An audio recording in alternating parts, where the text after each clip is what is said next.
Es frecuente que en el marco del apostolado de los grupos de oración de Padre Pío se nos solicite la visita al enfermo para tener un momento de oración y veneración ante la reliquia del santo.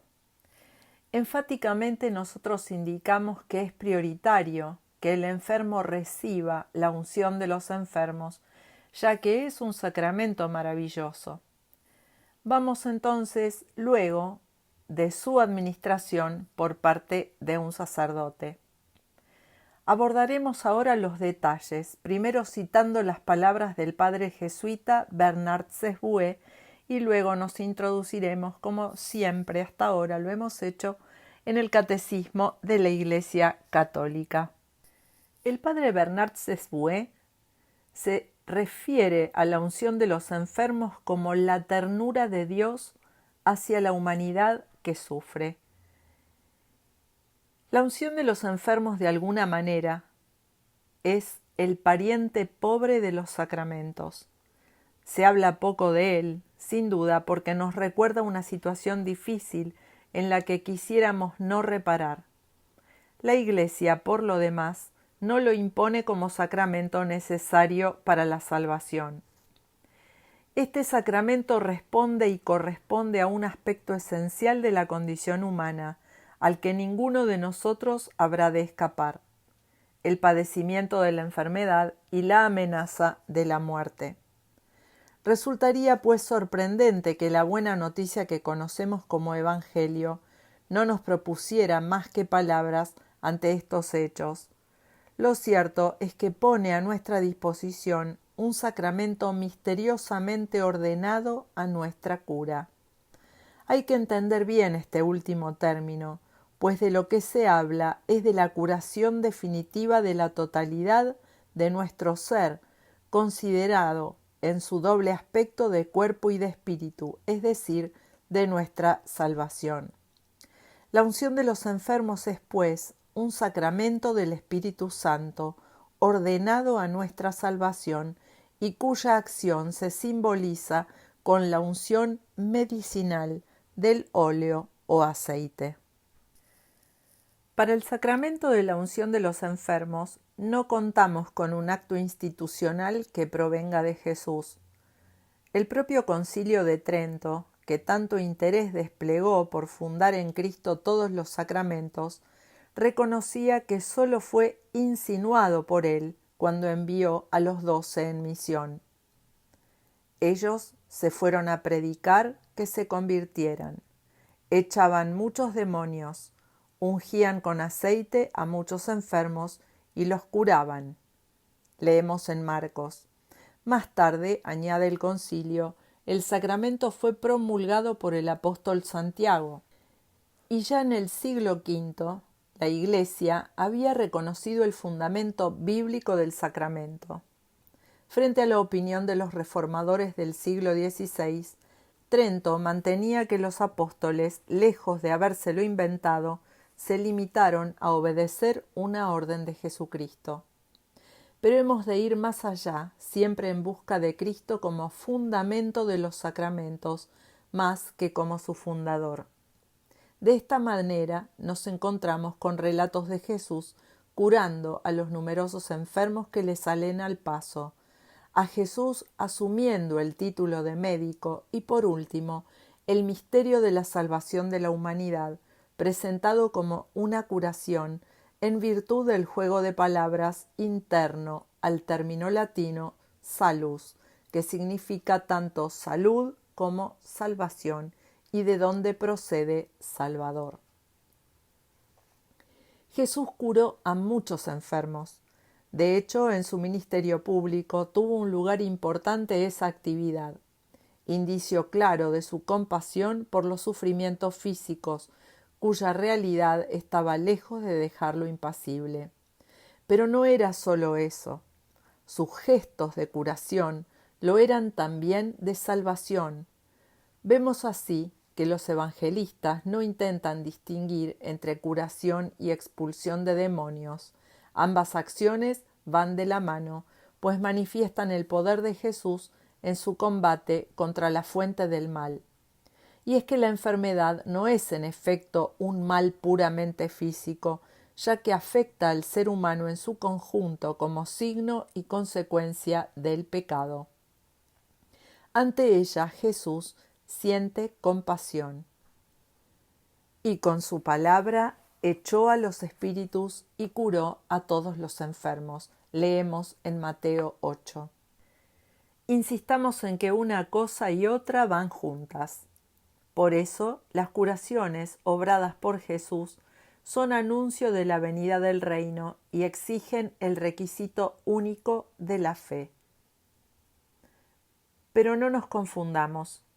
Jesús no acabó con la enfermedad en su paso por el mundo, de modo que la humanidad estará siempre sujeta a la enfermedad y a la muerte.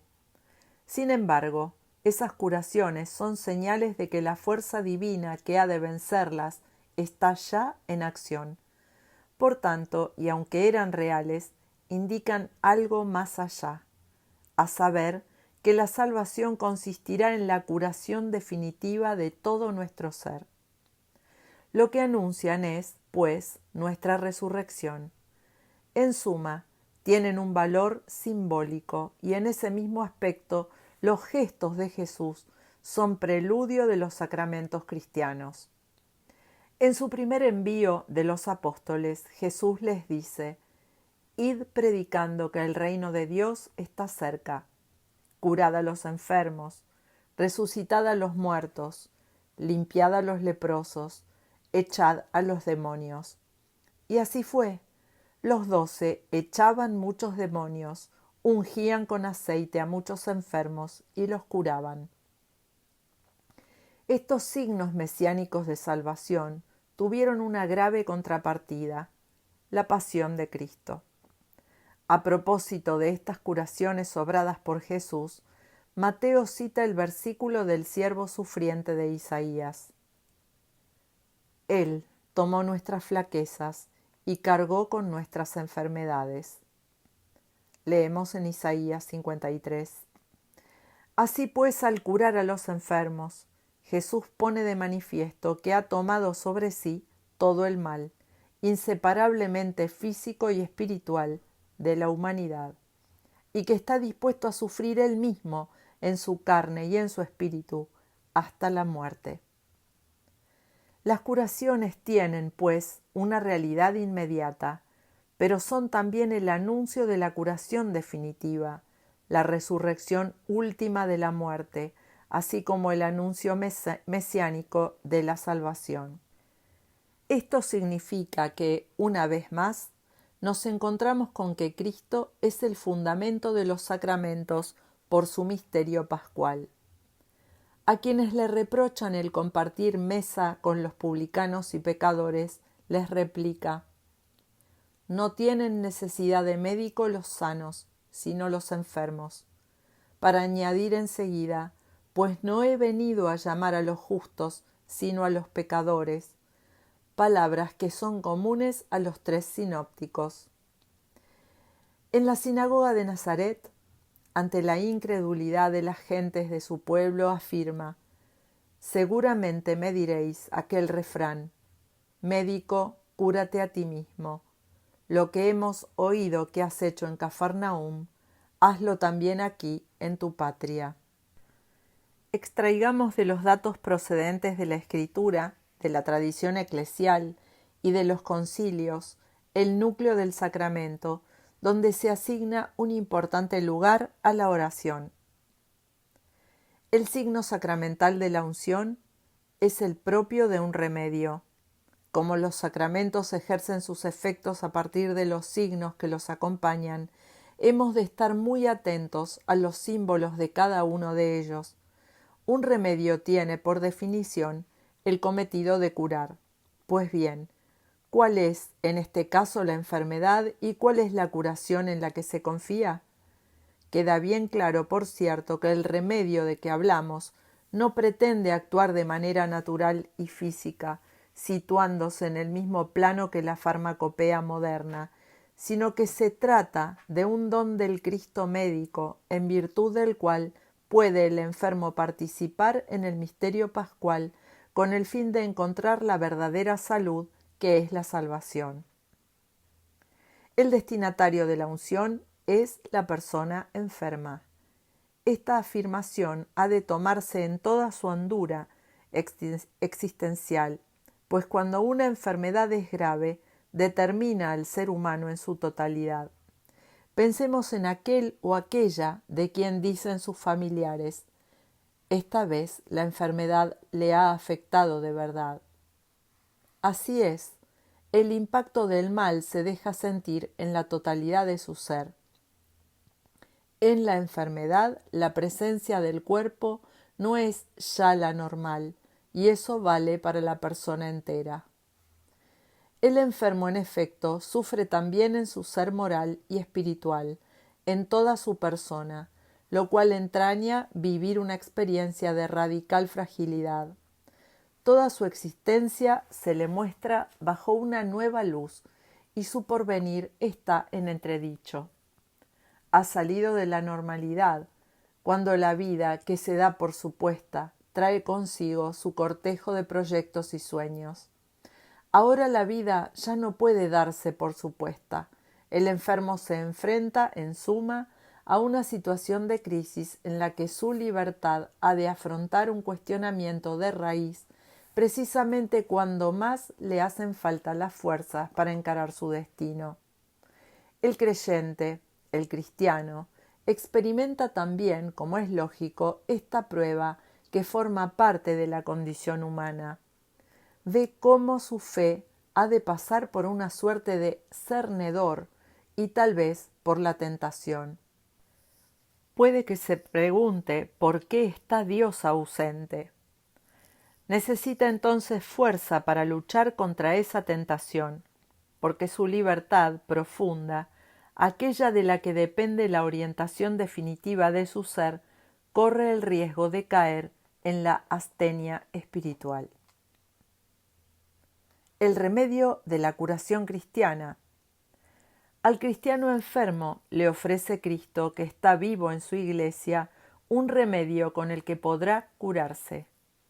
Como cuando estuvo encarnado, Cristo actúa como médico, dándole a dicho remedio la figura de los gestos que él mismo hacía al inclinarse sobre los enfermos, imposición de manos, o que les recomendó hacer a sus discípulos, imposición y unción.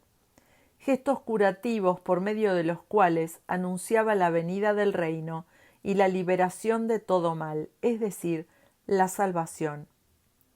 A la persona enferma, Cristo le ofrece el don de la unción medicinal, que valdrá como consagración y permitirá al fiel hacer suyo el misterio de Cristo. La curación puede adoptar diversas figuras. Puede, en primer lugar, traducirse en un retorno a la salud, vivida en la fe de toda la persona como un don, aunque la curación sea resultado de una acción terapéutica efectiva. El cuerpo sano será digno de una salud nueva. No se trata de una simple vuelta atrás, a la situación previa, puesto que acaba de tener lugar en Cristo una experiencia indeleble. El enfermo curado accede a una fuerza en la fe y a una nueva comprensión de su existencia a la luz de su reciente entrada en el misterio de Cristo. Le es posible ahora captar el sentido profético de las palabras que las personas que le son más próximas pronuncian de buen grado. Una verdadera resurrección. Percibe, pues, su curación como un signo mesiánico. O bien, en segundo lugar, el sacramento puede tomar la figura de una llamada a la curación última de la resurrección. Del mismo modo que Jesús no curó a todos los enfermos de su tiempo, la finalidad de la unción no es evitarle al cristiano la experiencia de la muerte. Su cometido es, más bien, ayudar al fiel a transformar su experiencia, neutralizando el veneno que inoculan esas dos fatalidades que son la enfermedad y la muerte. El enfermo podrá así recibir la fuerza necesaria para morir con Cristo y en Cristo, y en la esperanza de resucitar con él. En este caso, la unción favorece la iniciación del cristiano a la gloria del encuentro con Dios. De este modo, los tres sacramentos del bautismo, la confirmación y la Eucaristía se convierten en una nueva trilogía compuesta por la reconciliación, que es el nuevo bautismo, la unción, que es la nueva confirmación, y la Eucaristía, que es el viático para la vida eterna. En ambos casos, la gracia del Espíritu Santo, que hace efectiva en el enfermo la misma gracia de la penitencia, al liberarlo de las secuelas del pecado, se manifestará generalmente en el consuelo y en el don de una fuerza espiritual, y estos a su vez tendrán sus efectos en los planos psicológico y moral, aliviando angustias y dando serenidad. El cristiano, como ya vimos al hablar del bautismo y la confirmación, es aquel que participa de la unción de Cristo.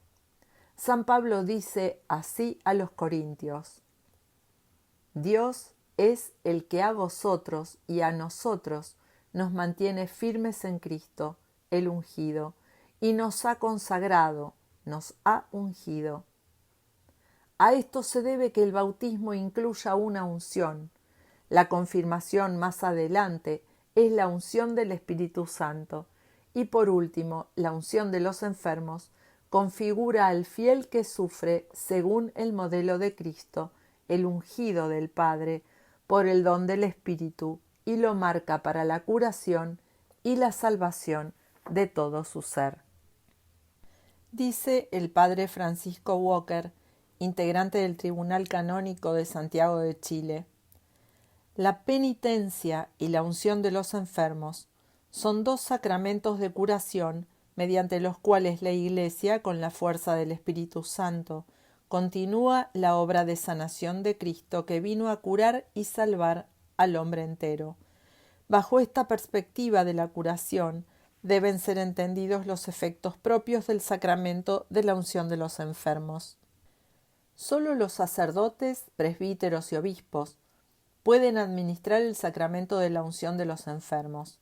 Para conferirlo emplean óleo bendecido por el obispo o, en caso necesario, por el mismo presbítero que celebra.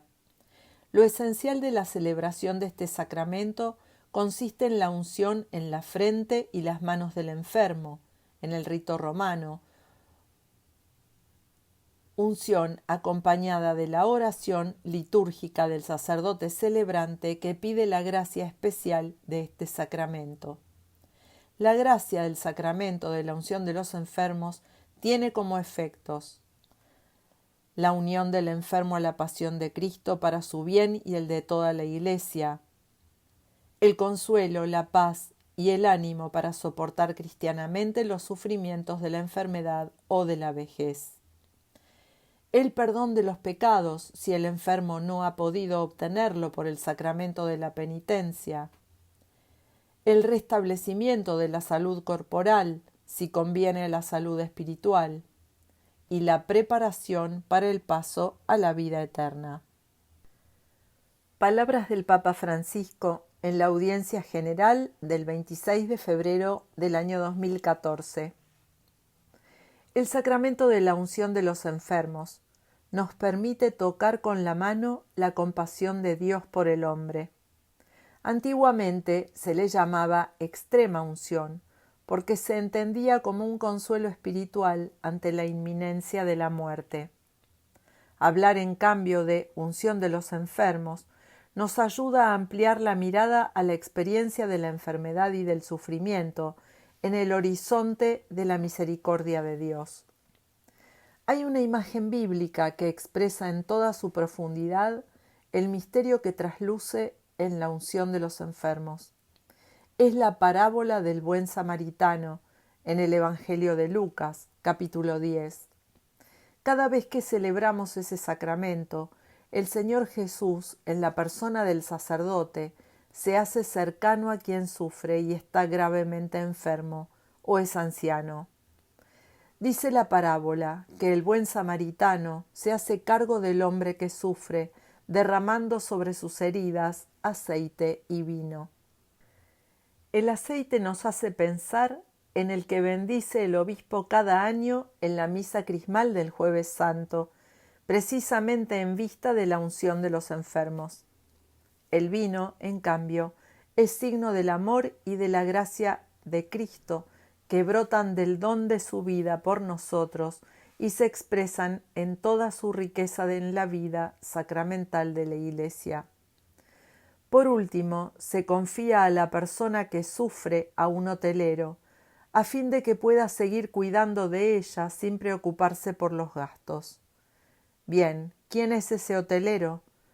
En la Iglesia, la comunidad cristiana, somos nosotros a quienes el Señor Jesús cada día confía a quienes tienen aflicciones en el cuerpo y en el espíritu, para que podamos seguir derramando sobre ellos sin medida toda su misericordia y salvación. Este mandato se recalca de manera explícita y precisa en la carta de Santiago, donde se dice: ¿Está enfermo alguno de vosotros? Llame a los presbíteros de la Iglesia que recen por él y lo unjan con el óleo en el nombre del Señor. La oración hecha con fe salvará al enfermo y el Señor lo restablecerá, y si hubiera cometido algún pecado, le será perdonado. Se trata, por lo tanto, de una praxis ya en uso en el tiempo de los apóstoles. Jesús, en efecto, enseñó a sus discípulos a tener su misma predilección por los enfermos y por quienes sufren, y les transmitió la capacidad y la tarea de seguir dispensando en su nombre y según su corazón alivio y paz a través de la gracia especial de ese sacramento. Esto, sin embargo, no nos debe hacer caer en la búsqueda obsesiva del milagro o en la presunción de poder obtener siempre y de todos modos la curación, sino que es la seguridad de la cercanía de Jesús al enfermo y también al anciano, porque cada anciano, cada persona de más de 65 años, puede recibir este sacramento mediante el cual es Jesús mismo quien se acerca a nosotros. Pero cuando hay un enfermo muchas veces se piensa: llamemos al sacerdote para que venga. No, después trae mala suerte, no le llamemos. O bien, luego se asusta el enfermo. ¿Por qué se piensa esto? Porque existe un poco la idea de que después del sacerdote llega el servicio fúnebre, y esto no es verdad. El sacerdote viene para ayudar al enfermo o al anciano, por ello es tan importante la visita de los sacerdotes a los enfermos. Es necesario llamar al sacerdote junto al enfermo y decir: vaya, dele la unción, bendígalo. Es Jesús mismo quien llega para aliviar al enfermo, para darle fuerza, para darle esperanza, para ayudarlo, también para perdonarle los pecados. Y esto es hermoso. No hay que pensar que esto es un tabú, porque es siempre hermoso saber que en el momento del dolor y de la enfermedad no estamos solos. El sacerdote y quienes están presentes durante la unción de los enfermos representan, en efecto, a toda la comunidad cristiana, que como un único cuerpo nos reúne alrededor de quien sufre y de los familiares, alimentando en ellos la fe y la esperanza, y sosteniéndolos con la oración y el calor fraterno. Pero el consuelo más grande deriva del hecho de que quien se hace presente en el sacramento es el Señor, Jesús mismo, que nos toma de la mano, nos acaricia como hacía con los enfermos y nos recuerda que le pertenecemos y que nada, ni siquiera el mal y la muerte, podrá jamás separarnos de él. ¿Tenemos esta costumbre de llamar al sacerdote para que venga a nuestros enfermos? No digo a enfermos de gripe, de 3-4 días, sino cuando es una enfermedad seria. Y también a nuestros ancianos, y les dé este sacramento, este consuelo, esta fuerza de Jesús para seguir adelante. Hagámoslo.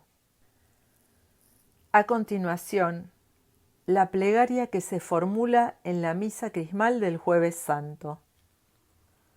Oh Dios, que por la unción del Espíritu Santo constituiste a tu Hijo, Mesías y Señor, y a nosotros, miembros de su cuerpo, nos haces partícipes de su misma unción. Ayúdanos a ser en el mundo testigos fieles de la redención que ofreces a todos los hombres. Con esta entrega concluimos el ciclo de los sacramentos y la vida de gracia. Estamos trabajando en nuevos contenidos formativos para el año 2022. Confiamos en que haya sido de utilidad para todos ustedes. Paz y bien, en nombre de la Animación Argentina de los grupos de oración de San Pío de Pietrelcina.